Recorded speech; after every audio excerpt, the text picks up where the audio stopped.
ಇಷ್ಟರವರೆಗೆ ಒಂದು 5 ಜೀವ ಪ್ರಾಣ ಇಲ್ಲಿ ಹೋಗಿದೆ. ಪುತ್ತೂರಿನಲ್ಲಿ ಇದ್ದಂಥ PG ಮತ್ತು ಹಾಸ್ಟೆಲ್ನಲ್ಲಿದ್ದಂಥ ಹೆಚ್ಚಿನ ಮಕ್ಕಳು ರಜೆಯಲ್ಲಿ ಇಲ್ಲಿಗೆ ಬರುವುದು. ಈ ಒಂದು ಪ್ಲೇಸಿಗೆ ದಯವಿಟ್ಟು ಬಂದು ಸ್ಥಾನಕ್ಕೆ ಇಳಿಯಬಾರದಂತ ನನ್ನ ಒಂದು ಆಗ್ರಹ. ಆದಿತ್ಯವಾರ ನೀವು ಇಲ್ಲಿ ಬಂದು ನೋಡಿದರೆ ಆ ಒಂದೂವರೆ ಕಿಲೋಮೀಟ್ರ್ ನದಿ ಉಂಟು. ತುಂಬ ಮಕ್ಕಳು, 100 ಮಕ್ಕಳು ಎಲ್ಲ ಕಡೆ ಕೂತ್ಕೊಂಡು ಇರ್ತಾರೆ. ಸೂಚನಾ ಫಲಕವನ್ನು ಸಹ ಹಾಕಿದ್ದೇವೆ ನಾವು, ಅದನ್ನು ಸಹ ಕ್ಯಾರ್ ಮಾಡೋದಿಲ್ಲ. ರಾತ್ರಿಯೆಲ್ಲ ಇಲ್ಲಿ ಓಡಿಸಿದುಂಟು ಸಹ ಉಂಟು. ಮತ್ತು ನಮಗೆ ಬೆದರಿಕೆ ಸಹ ಬಂದದ್ದು ಉಂಟು. ನಾವು ಓಡಿಸಿದ್ದಕ್ಕೆ ಬೆದರಿಕೆ ಸಹ ಬಂದದ್ದು ಉಂಟು. ಮತ್ತು ಡ್ರಿಂಕ್ಸ್ ಹೊಡುತ್ತಾರೆ, ಮತ್ತು ಏನೆಲ್ಲ ಮಾಡ್ತಾರೆ ಅಂತ ಇಲ್ಲಿ ಬಂದು ನಮ್ಗೆ ಗೊತ್ತಾಗ ನಾವು ಹೋದರೆ ನಮಗೆ ಬೈತಾರೆ. ಯಾಕಂದರೆ ನದಿಗೆ ಇಳಿದರೆ ಗ್ಯಾರಂಟಿ ಇನ್ನೂ ಸಹ ಪ್ರಾಣಾಪಾಯ ಉಂಟು. ಈಜಲೆಂದು ನದಿಗೆ ಇಳಿದು ತಮ್ಮ ಜೀವವನ್ನು ಕಳೆದುಕೊಳ್ತಾ ಇರುವಂತಹ ಘಟನೆಗಳು ನಮ್ಮ ದಕ್ಷಿಣ ಕನ್ನಡ ಜಿಲ್ಲೆಯಲ್ಲಿ ಬಹಳಷ್ಟು ನಡೀತಾ ಇದೆ. ದಕ್ಷಿಣ ಕನ್ನಡ ಜಿಲ್ಲೆಯ ಪುತ್ತೂರು ತಾಲೂಕಿನ ಕೋಡಿಂಬಾಡಿ ಗ್ರಾಮ ಪಂಚಾಯತ್ ವ್ಯಾಪ್ತಿಯ ಕಠಾರ ಈ ಒಂದು ಭಾಗದಲ್ಲಿ ಇರುವಂತಹ ನದಿಯಲ್ಲೂ ಕೂಡ ಈ ರೀತಿಯ ಘಟನೆಗಳು ಬಹಳಷ್ಟಾಗಿದೆ. ಸರಿಸುಮಾರು ಈವರೆಗೆ 4 ರಿಂದ 5 ಜೀವಗಳು ಇದೇ ರೀತಿ ಬಲಿಯಾಗಿದೆ ಅನ್ನುವಂಥದ್ದು. ಅದೇ ರೀತಿ ಮೇ 21ರಂದು ಕೂಡ ನದಿಗೆ ಈಜಲೆಂದು ಬಂದಿದ್ದಂತಹ 4 ವಿದ್ಯಾರ್ಥಿಗಳ ಪೈಕಿ ಓರ್ವ ಈ ಒಂದು ನದಿಯಲ್ಲಿ ಮುಳುಗಿ ತನ್ನ ಜೀವವನ್ನು ಕಳೆದುಕೊಂಡಿರುವಂಥದ್ದು. ಆ ಒಂದು ವಿದ್ಯಾರ್ಥಿಯ ಮೃತದೇಹವನ್ನು ನದಿಯಿಂದ ಹೊರತೆಗೆಯುವಲ್ಲಿ ಪ್ರಯತ್ನ ಪಟ್ಟಂತಹ ಸ್ಥಳೀಯರ ತಂಡ ಇದು ಬಹಳಷ್ಟು ಬೇಸರವನ್ನು ವ್ಯಕ್ತಪಡಿಸ್ತಾರೆ ಈ ರೀತಿಯ ಘಟನೆಗಳು ನಡೆದಂತಹ ಸಂದರ್ಭದಲ್ಲಿ. ಅಂದರೆ ಇದಕ್ಕೆ ಕಾರಣಗಳು ಏನು, ಯಾಕಾಗಿ ಈ ರೀತಿ ಘಟನೆಗಳು ನಡೀತಾ ಇದೆ ಅನ್ನುವಂಥದ್ದಕ್ಕೆ ಅವರು ಬಹಳಷ್ಟು ಕಾರಣಗಳನ್ನು ಕೊಡ್ತಾರೆ. ಜೊತೆಗೆ ಇಂತಹ ಘಟನೆಗಳು ನಡೆಯಬಾರದು ಎನ್ನುವಂಥ ಒಂದು ಆಶಯವನ್ನು ಕೂಡ ಅವರು ವ್ಯಕ್ತಪಡಿಸ್ತಾ ಇದ್ದಾರೆ. ಸೊ ಹಾಗಿದ್ದಾಗ ಇಲ್ಲಿಗೆ ಈ ರೀತಿಯ ಘಟನೆಗಳಿಗೆ ಕಾರಣ ಏನು, ಅಥವಾ ಇದನ್ನು ಯಾವ ರೀತಿ ತಡೆಗಟ್ಟಬಹುದು, ಇದಕ್ಕೆ ಪರಿಹಾರಗಳೇನು, ಅಥವಾ ನದಿಗೆ ಈಜಲು ಅಥವಾ ಸ್ನಾನ ಮಾಡೋದಕ್ಕೆ ಅಥವಾ ಮನರಂಜನೆಗೆ ಅಂತ ಬರುವಂಥವರು ಯಾವ ರೀತಿ ಮುನ್ನೆಚ್ಚರಿಕೆಯನ್ನು ವಹಿಸಬೇಕು ಇತ್ಯಾದಿಗಳ ಬಗ್ಗೆ ಒಂದಷ್ಟು ಮಾತನಾಡೋಣ. ಸ್ಥಳೀಯರಿದ್ದಾರೆ, ಅವರನ್ನು ಮಾತನಾಡಿಸೋಣ ಅಂತ. ನಮಸ್ತೆ ಸರ್. ನಮಸ್ತೆ. ನಿಮ್ಮ ಹೆಸರು? ರಾಮಣ್ಣಗೌಡ, ಬೆಳ್ಳಿಪಾಡಿ. ಓಕೆ, ಏನು ಹೇಳ್ತೀರಿ ಈ ಘಟನೆಗಳ ಬಗ್ಗೆ? ಇವತ್ತು ಬೆಳ್ಳಿಪಾಡಿ ಗ್ರಾಮದ ಈ ಒಂದು ಕಟಾರ ಕುಡಿಮರ ಆಚೆ ಹೋದರೆ ಇರವೆಂಡಾಡಿ ಗ್ರಾಮ, ಸುಮಾರು 1-1.5 ಕಿಲೋಮೀಟ್ರ್ ಈ ನದಿ ಇದೆ ಅಗಲ. ಇಲ್ಲಿ ಬಹಳ ವರ್ಷದಿಂದ ಶಾಲಾ ಕಾಲೇಜು ಮಕ್ಕಳು ಬರ್ತಾ ಇದ್ದಾರೆ. ಅದರಲ್ಲಿ ವಿಶೇಷವಾಗಿ PGಯಲ್ಲಿದ್ದಂಥ ಮತ್ತು ಹಾಸ್ಟೆಲ್ನಲ್ಲಿದ್ದಂಥ ಮಕ್ಕಳು, ತಂದೆ ತಾಯಿಗೆ ಪೋಷಕರಿಗೆ ಗೊತ್ತಿರುವುದಿಲ್ಲ. ಇದು ಆದಿತ್ಯವಾರ ಪ್ರತಿದಿನ 100 ಜನ ಮಕ್ಕಳು ಬರ್ತಾ ಇದ್ದಾರೆ. ಆದರೆ ಮೋಜು ಮಸ್ತು ಮಾಡಿಕೊಂಡು ಹೋಗ್ತಾರೆ. ಆದರೆ ಇಲ್ಲಿ ಬೇಸಿಗೆ ಕಾಲದಲ್ಲಿ ಏನಂದರೆ ನದಿ ಬಹಳ ಅಗಲವಾದ ನದಿ, ಅಲ್ಲಲ್ಲಿ ನೀರು ಕಾಣ್ತದೆ ಸ್ವಲ್ಪ ಸ್ವಲ್ಪ. ಅದು ತುಂಬ ಆಳ ಉಂಟು, ಮಕ್ಕಳಿಗೆ ಗೊತ್ತಾಗೋದಿಲ್ಲ. ಅದು ಆಟಾಡಿಕೊಂಡು ಆ ನದಿಗೆ ಬಿದ್ದದ್ದು. ಇಷ್ಟರವರೆಗೆ ಒಂದು 5 ಜೀವ ಪ್ರಾಣ ಇಲ್ಲಿ ಹೋಗಿದೆ. ಅನೇಕ ನಾವು ಮುನ್ನೆಚ್ಚರಿಕೆ ಎಲ್ಲ ಹೇಳಿದ್ದೇವೆ. ಅದಲ್ಲದೆ ರಾತ್ರಿಯೆಲ್ಲ ನಾವು ನಮ್ಮ ಹುಡುಗರೆಲ್ಲ ರಾತ್ರಿಯೆಲ್ಲ ಇಲ್ಲಿ ಓಡಿಸಿದುಂಟು ಸಹ ಉಂಟು. ಮತ್ತು ನಮಗೆ ಬೆದರಿಕೆ ಸಹ ಬಂದದ್ದು ಉಂಟು. ನಾವು ಓಡಿಸಿದ್ದಕ್ಕೆ ಬೆದರಿಕೆ ಸಹ ಬಂದದ್ದು ಉಂಟು. ಇಲ್ಲಿ ಇದೊಂದು ಒಳ್ಳೆಯ ಒಂದು ಪ್ರಕೃತಿ ನಿಯಮವಾದಂಥ ಜಾಗ.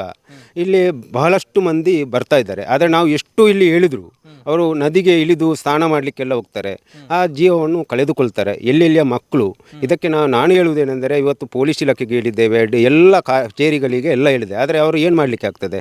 ಇದಕ್ಕೆ ಪೋಷಕರೇ ಜವಾಬ್ದಾರಿಯನ್ನು ವಹಿಸಿಕೊಳ್ಬೇಕು. ಯಾಕೆಂದರೆ ವಿಶೇಷವಾಗಿ ಪುತ್ತೂರಿನಲ್ಲಿ ಇದ್ದಂಥ PG ಮತ್ತು ಹಾಸ್ಟೆಲ್ನಲ್ಲಿದ್ದಂಥ ಹೆಚ್ಚಿನ ಮಕ್ಕಳು ರಜೆಯಲ್ಲಿ ಇಲ್ಲಿಗೆ ಬರುವುದು. ಅವರನ್ನು ತಡೆಗಟ್ಟುವಂಥ ಕೆಲಸವನ್ನು ಇವತ್ತು ಕಾಲೇಜುಗಳ ಆಡಳಿತ ಮಂಡಳಿ ಸಹ ಸೂಕ್ತವಾದ ಎಚ್ಚರಿಕೆಯನ್ನು ಮಕ್ಕಳಿಗೆ ಕೊಡಬೇಕು. ಅದಲ್ಲದೆ ಇಲ್ಲಿಯ ಪೋಷಕರು ಸಹ ಮಕ್ಕಳನ್ನು PGಯಲ್ಲಿ ಹಾಸ್ಟೆಲ್ನಲ್ಲಿ ಬಿಡುವಾಗ ಅವರಿಗೆ ಎಚ್ಚರಿಕೆಯನ್ನು ಕೊಡಬೇಕು. ಮತ್ತು ಇಲ್ಲಿಗೆ ದಯವಿಟ್ಟು ಯಾವ ಮಕ್ಕಳು ಸಹ ನದಿಗೆ ಇಳಿಯದೆ ಮೇಲೆ ಬಂದು ನೋಡಿಕೊಂಡು ಹೋದರೆ ಚೆನ್ನಾಗಿ ಇರ್ಬೋದು. ಯಾಕೆಂದರೆ ನದಿಗೆ ಇಳಿದರೆ ಗ್ಯಾರಂಟಿ ಇನ್ನೂ ಸಹ ಪ್ರಾಣಾಪಾಯ ಉಂಟು. ಆದ ಕಾರಣ ಎಲ್ಲರಲ್ಲಿ ನಾನು ಮನವಿ ಮಾಡ್ತಾ ಇದ್ದೇನೆ, ಯಾವೇ ಮಕ್ಕಳಾಗಿರಲಿ ಯಾರೇ ಆಗಲಿ ದಯವಿಟ್ಟು ಈ ಒಂದು ಪ್ಲೇಸಿಗೆ ದಯವಿಟ್ಟು ಬಂದು ಸ್ಥಾನಕ್ಕೆ ಇಳಿಯಬಾರದಂತ ನನ್ನ ಒಂದು ಆಗ್ರಹ. ಅಂದರೆ ಇಲ್ಲಿ ಅವರಿಗೆ ಅಪಾಯ ಆಗುವಂಥದ್ದು ಗೊತ್ತಾಗೋದಿಲ್ವ, ಹೇಗೆ ಅನ್ನುವಂಥದ್ದು? ಇಲ್ಲಿ ಅಪಾಯ ಆಗುವುದು ಗೊತ್ತಾಗ್ತದೆ ಅವರಿಗೆ. ಬೇಕಾದಷ್ಟು ಪತ್ರಿಕೆಗಳಲ್ಲಿ ಮಾಧ್ಯಮಗಳೆಲ್ಲ ಬಂದಿದೆ. ಇಲ್ಲಿ ಎಲ್ಲ ಮುಳುಗಿ ಹೋದ ಶವಗಳನ್ನು ತೆಗೆದು ಪತ್ರಿಕೆ ಮಾಧ್ಯಮದಲ್ಲಿ ಎಲ್ಲ ಬಂದಿದೆ. ಆದರೆ ಈ ಮಕ್ಕಳಿಗೆ, ಕಾಲೇಜು ಮಕ್ಕಳಿಗೆ ಒಂದು ಅದರ ಮೆಂಟಾಲಿಟಿ ಇರುವುದಿಲ್ಲ.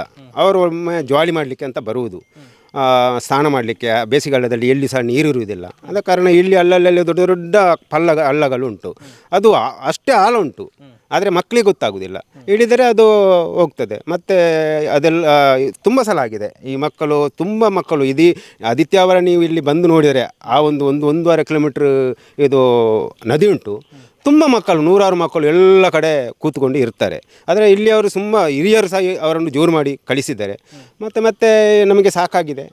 ಇಲ್ಲಿ ಪಂಚಾಯತಿನಿಂದ ಒಂದು ಬೋರ್ಡನ್ನು ಸಮೇತ ನಾವು ಸೂಚನಾ ಫಲಕವನ್ನು ಸಹ ಹಾಕಿದ್ದೇವೆ ನಾವು, ಎಚ್ಚರಿಕೆ ಅಂತ. ಅದನ್ನು ಸಹ ಕ್ಯಾರ್ ಮಾಡೋದಿಲ್ಲ. ಬಹುಶಃ ಮಕ್ಕಳ ಪೋಷಕರೇ ಇದನ್ನು ಜಾಗೃತಿ ವಹಿಸಬೇಕಾಗಿ ಅವರಲ್ಲಿ, ನಾನು ಪೋಷಕರಲ್ಲಿ ನನ್ನ ವಿನಂತಿಯನ್ನು ನಾನು ಮಾಡ್ತಾ ಇದ್ದೇನೆ. ನಮ್ಮ ಗಣೇಶ್ ಅಂತ, ಇಲ್ಲಿ ಮನೆ ಹತ್ತಿರ. ನದಿಯ ಮೇಲ್ಗಡೆ ನಮ್ಮ ಮನೆ. ಹಾಗೆ ಏನು ಹೇಳ್ತೀರಿ ನೀವು? ಏನಿಲ್ಲ, ಅದು 5 ಆಯ್ತು. ಇಲ್ಲಿ ನಾವೇ ತೆಗ್ದದ್ದು, ಒಂದು 4 ಹೆಣವನ್ನು ನಾವೇ ತೆಗೆದು, ರಾಮಣ್ಣಗೌಡ ನಾವು ಮತ್ತೆ ಎಲ್ಲ ಸೇರಿ ತೆಗೆದಿದ್ದೇವೆ ಎಲ್ಲ. ಎಷ್ಟು ಹೇಳಿದ್ರು ಏನು ಕೇಳುವುದಿಲ್ಲ. ನಮ್ಮ ಹತ್ರನೇ ಮತ್ತೆ ಪೇಟೆಗೆ ನಾವು ಸಿಟಿಯಲ್ಲಿ ಇರೋದು, ನಮಗೆ ಹೆದರಿಕೆ ಆಗ್ತದೆ ಅವ್ರಿಗೆ ಬೈಲಿಕ್ಕೆ. ಮತ್ತು ನಮ್ಮ ಮೇಲೆ ಫೋನ್ ಮಾಡ್ತಾರೆ, ನೀನು ಹೀಗೆ ಮಾಡ್ತೀರಾ ಹಾಗೆ ಮಾಡ್ತೀರಾ ಜೋರು ಮಾಡ್ತೀರಾ ಅಂತ ನಮಗೆ ಫೋನ್ ಮಾಡ್ತಾರೆ. ಅದಕ್ಕಾಗಿ ನಾವು ಬಿಟ್ಟಿದ್ದೇವೆ. ಒಂದು 2 ವರ್ಷ ಆಯಿತು, ಈಗ ಒಂದು 8 ವರ್ಷ ಆಯಿತು ಏನು ಆಗದೆ. ಈಗ ಇದು ಫಸ್ಟ್ ಆಗಿದೆ, ಇದು 5ನೇದು. ಹಾಗೆ ಅಂದರೆ ಇಲ್ಲಿ ಈ ರೀತಿ ಅಪಾಯದ ಬಗ್ಗೆ ಏನಾದರೂ ನೀವು ಸೂಚನಾ ಫಲಕ ಹಾಕಿದ್ದೇವೆ. ಇಲ್ಲಿ ಗ್ರಾಮ ಪಂಚಾಯತಿ ಇತ್ತು, ಅದು ಸ್ವಲ್ಪ ಈಗ ಹಾಳಾಗಿದೆ ಸ್ವಲ್ಪ ಈಗ. ಹಾಗೆ ಮತ್ತೆ ಅಳವಡಿಕೆ ಕೆಲಸ ಮಾಡಬೇಕು. ಮತ್ತು ಬೈಕಲ್ಲಿ ಅಲ್ಲಿಂದ ದಾರದೂಕಿಂದ ಇಲ್ಲಿ ತನಕ ಬರಬೇಕಾದ್ರೆ ಇಲ್ಲಿ ಹೆಣ್ಮಕ್ಳೆಲ್ಲ ಬೈಕಲ್ಲಿ ಹೋಗ್ತಾರೆ. ಇವು ಅಂತ 4 ಜನ ಬರೋದು. ನಾವು ಹೇಳಿದರೆ ನಮ್ಗೆ ಕ್ಯಾರೇ ಇಲ್ಲ, ಮತ್ತು ಡ್ರಿಂಕ್ಸ್ ಹೊಡುತ್ತಾರೆ, ಮತ್ತು ಏನೆಲ್ಲ ಮಾಡ್ತಾರೆ ಅಂತ ಇಲ್ಲಿ ಬಂದು ನಮ್ಗೆ ಗೊತ್ತಾಗ ನಾವು ಹೋದರೆ ನಮಗೆ ಬೈತಾರೆ. ಮತ್ತು ಹೆಣ್ಮಕ್ಳು ಇಲ್ಲಿ ಓಡಾಡ್ತಿದ್ದಾರೆ, ಇಲ್ಲಿ ಸ್ವಲ್ಪ ಕಾಡು ಪ್ರದೇಶ ಅಲ್ಲ, ಹಾಗೆ ಹೆಣ್ಮಕ್ಳೆಲ್ಲ ಓಡಾಡ್ತಿರ್ತಾರೆ, ಅವ್ರಿಗೆ ಬೈತಾರೆ, ಡೋಂಗಿ ಮಾಡ್ಕೊಂಡು ಹೋಗ್ತಾರೆ. ಇಲ್ಲಿ ಬರುವಾಗ ತುಂಬ ಸಮಸ್ಯೆ ಉಂಟು. ಎಷ್ಟು ಸಾರಿ ಹೇಳಿದ್ರೆ ಆಗೋದು, ಒಂದು ಬೈಕಲ್ಲಿ 4 ಜನ ಬರ್ತಾರೆ ಬರುವಾಗ. ಹಾಗೆ ಇಂಥದ್ದಕ್ಕೆಲ್ಲ ಕಡಿವಾಣ ಹಾಕಿದ್ರೆ ಇನ್ನೂ ಅಪಾಯ ಜಾಸ್ತಿ ಉಂಟು. ಮತ್ತು ಮೇಲ್ಗಡೆ ಕಟಾರ ಮೇಲ್ಗಡೆ ಬರ್ತಾರೆ, ಆ ಕಡೆ ಕೂಡ ಬರ್ತಾರೆ, ಶಾಂತಿಗೋಡಿಯಿಂದ ಆ ಕಡೆ ಕೂಡ ಬರ್ತಾರೆ ಜಾಸ್ತಿಯಾಗಿ. ಅಲ್ಲಿ ಕೂಡ ಹೇಳ್ತಾರೆ, ಮನೆ ಉಂಟು ಅಲ್ಲಿ ಕೂಡ, ಅವರು ಕ್ಯಾರ್ ಮಾಡೋದಿಲ್ಲ ಯಾರು ಕೂಡ ಬಂದರು ಕೂಡ. ಹಾಗೆ ಇವತ್ತು ಕಾರ್ಯಾಚರಣೆಯಲ್ಲಿ ನಾವು ಒಂದು 5 ಜನ 6 ಜನ ಇದ್ವಿ. ಹಾಗೆ ಒಂದು 1.5 ಗಂಟೆಯಲ್ಲಿ 1 ಗಂಟೆಯಲ್ಲಿ ನಾವು ಕಾರ್ಯಾಚರಣೆಯನ್ನು ಮೇಲೆ ತೆಗೆದಿದ್ದೇವೆ. ನೀವೇ ಹುಡುಕಿರುವ? ನಾವೇ ಹುಡುಕಿದ್ದು, ನಮ್ಮ ತಂಡವೇ ಹುಡುಕಿದ್ದು. ಅದು ಹಿಂದೆ ಸಹ 5 ಸಹ ನಾವೇ ಹುಡುಕಿದ್ದು, ಇದು ಸಹ ನಾವೇ ಹುಡುಕಿದ್ದು. ಈ ಸಾರಿ ಸ್ವಲ್ಪ ಬೇಗ ಆಯಿತು, ಇಲ್ಲಾಂದರೆ ಮರು ದಿವಸ ಬೆಳಿಗ್ಗೆ ಆಗ್ತದೆ, ಮಧ್ಯಾಹ್ನ ತನಕ ಆಗ್ತದೆ. ಈ ಸಾರಿ ಒಂದು ಬೇಗ ಆಯಿತು. ಹಾಗೆ ಎಲ್ಲ ಸೇರಿ 4-5 ಜನ ಸೇರಿ, ಇಲ್ಲಾಂದರೆ 3-4 ಜನ ಸೇರಿ ಮಾಡೋದು. ಈಗ ಸ್ವಲ್ಪ ಬೇಗ ಆಯಿತು ಈ ಸಾರಿ. ಹಾಗೆ ಸುದ್ದಿ ಚಾನಲ್, ಕ್ಷಣ ಕ್ಷಣದ ಸುದ್ದಿಗಾಗಿ. 60 ವರ್ಷಗಳಿಂದ ಶಿಕ್ಷಣ ಕ್ಷೇತ್ರದಲ್ಲಿ ಅಪೂರ್ವ ಸಾಧನೆ ಮೆರೆಯುತ್ತಾ ಸದೃಢ ವಿದ್ಯಾರ್ಥಿ ಶಕ್ತಿಗಳನ್ನು ಸಮಾಜಕ್ಕೆ ನೀಡುತ್ತಿರುವ ಪುತ್ತೂರಿನ ಏಕೈಕ ವಿದ್ಯಾಸಂಸ್ಥೆ ವಿವೇಕಾನಂದ ಪದವಿ ಪೂರ್ವ ಕಾಲೇಜು.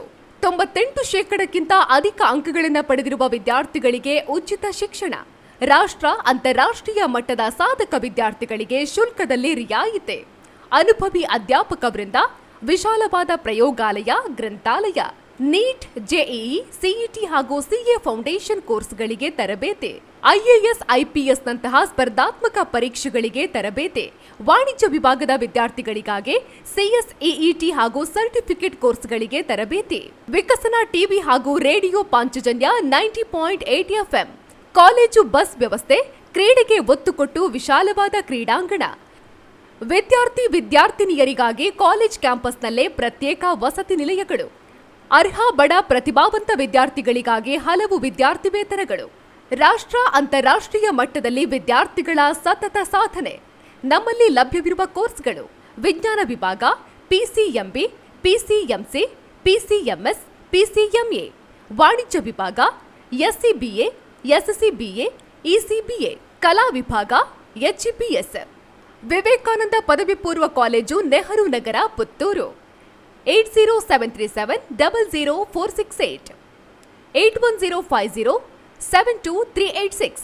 Website www.vivekanandapuc.com.